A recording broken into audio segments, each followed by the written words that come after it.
ในวันที่19มิถุนายน2025ผ่านมาที่ห้องประชุมคณะเกษตรศาสตร์วิทยาเขตนาบงเมืองไสธานีนครหลวงเวียงจันทน์ได้มีพิธีมอบรับใบทะเบียนแนวพันธุ์ข้าวหอมเกษตรนาบง50ระหว่างกรมปลูกฝัง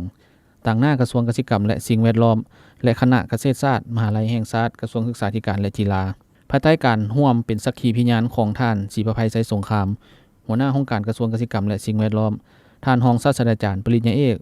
สินทวรดาราวงศ์รองอธิการบดีมหาวิทยาลัยแห่งชาติท่านปริญญาเอกอมรีนอรินทร์รองหัวหน้ากรมการศึกษาชั้นสูงกระทรวงศึกษาธิการและกีฬามีต่างหน้าจากกรมจัดตั้งและพนักงานกรมปลูกฝังสถาบันคนกลัวกสิกรรมป่าไม้และพัฒนาชนบทห้องการมหาวิทยาลัยแห่งชาติห้องการกองทุนเลขาสภาพัฒนาวิทยาศาสตร์และเทคโนโลยีหัวหน้าภาควิชาหัวหน้าแผนกครูอาจารย์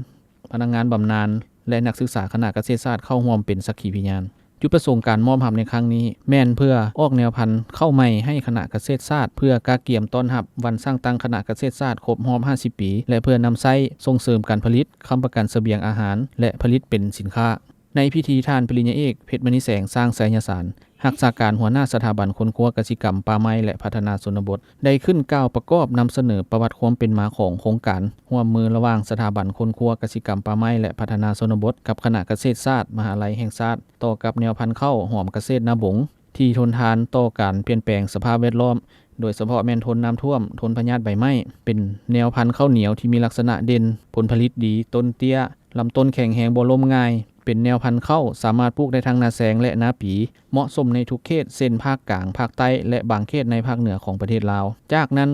ท่านนางพรทิพย์สมณีรองหัวหน้ากรมปลูกฝังก็ได้ประกอบคำเห็น